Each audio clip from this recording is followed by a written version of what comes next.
ایک روایت میں ہے کہ اللہ کے رسول صلی اللہ علیہ وسلم نے فرمایا لقد رأيت رجلا يتقلب في الجنة في شجرة قطعها من ظهر الطريق كانت تؤذي المسلمين. یہ مسلم شریف کی روایت ہے کہ حضرت اور ابو ہریرہ رضی اللہ تعالیٰ عنہ کی روایت ہے کہ میں نے ایک شخص کو جنت میں ٹہلتے ہوئے دیکھا. محمد رسول اللہ صلی اللہ علیہ وسلم فرما رہے ہیں میں نے ایک شخص کو جنت میں ٹہلتے ہوئے دیکھا یتقلب فی الجنہ، گھوم رہا ہے آرام سے، سیر و تفریح کر رہا ہے پارک میں، جیسے ہم سیر و تفریح کرتے ہیں. جنت کے پارک میں سیر و تفریح کر رہا ہے. کیوں تفریح کر رہا ہے؟ کیوں پہنچا جنت میں؟ آپ نے جو نیکی بتائی وہ سنیے کتنی قیمتی ہے. فی شجرۃ قطعها من ظاہر الطریق، ایک پیڑ تھا راستے میں جس سے مسلمانوں کو تکلیف ہوتی تھی، اس نے اسے کاٹ دی. یہاں سے لوگ گزرتے تکلیف پہنچتی میں سے ہٹا. اور ایک دوسری روایت اسی طریقے کی ہے. اللہ کے رسول صلی اللہ علیہ وسلم نے فرمایا بینما رجل یمشی بطریق وجد حسن شوک علی الطریق، کہ ایک شخص راستہ چل رہا تھا، راستہ چلتے ہوئے اسے ایک کانٹا نظر آیا. ایک کانٹا تمہیں تو لادا علی الطریق، تکلیف دہ چیز کو راستے سے ہٹا دینا. ایک کانٹا نظر آیا فاخرہ، اس نے اسے اٹھا کر دوسری جگہ کر دیا، ہٹا دیا. فشکر اللہ لہ فغفر لہ، متفق علیہ روایت ہے بخاری مسلم کی. اس نے اس کانٹے کو راستے سے اس لیے ہٹا دیا کہ لوگوں کو اس کانٹے کی وجہ سے تکلیف پہنچ سکتی تھی. اللہ رب العالمین نے اس کے اس عمل کی قدر کی اور اسے بخش دیا. ایک کانٹا اتنی قیمتی چیز ہے.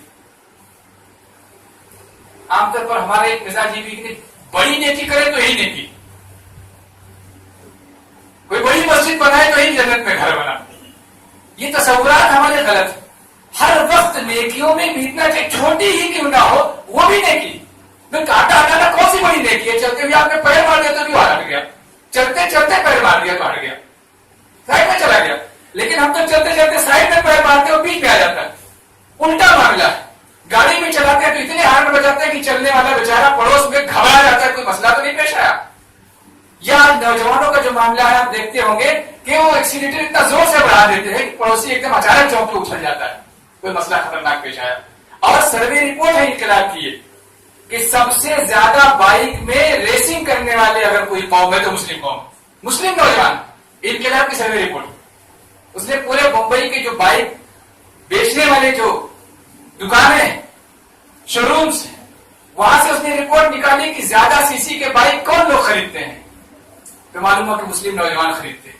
کیوں خریدتے ہیں؟ معلوم ہو کہ یہ صرف روڈوں پر ریسنگ کرتے.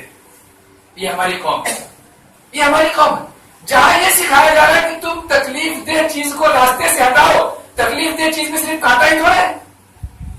کوئی بھی چیز جو انسانوں کو، لوگوں کو، عام انسانوں کو تکلیف پہنچاتی ہے، کوئی بھی کام، اس سے تم راستوں کو محفوظ بنا دو. یہ چیز اصل ہے. اللہ کے رسول صلی اللہ علیہ وسلم نے ایک چیز اسی سلسلے سے فرمائی ہے کہ آپ سے کچھ صحابہ کرام نے کہا اللہ کے رسول ہم راستے میں بیٹھتے ہیں، تو آپ نے کہا فآتوا حقھا، راستے کا حق ادا کرو. آپ نے تو پہلے منع فرمایا کہ راستے مت بیٹھا کرو، یہ اچھی چیز نہیں. آج ہمارے یہاں راستوں میں بیٹھنا ہی سب سے اچھی چیز. گھروں سے نکل کر چار نوجوان بیٹھ جائیں گے، گپے ماریں گے. آپ نے کہا مت بیٹھا کرو، تو کہا اللہ کے رسول یہ مال نام الدن، ہمارے لیے اس کی سوائے کوئی چارہ ہی نہیں ہے.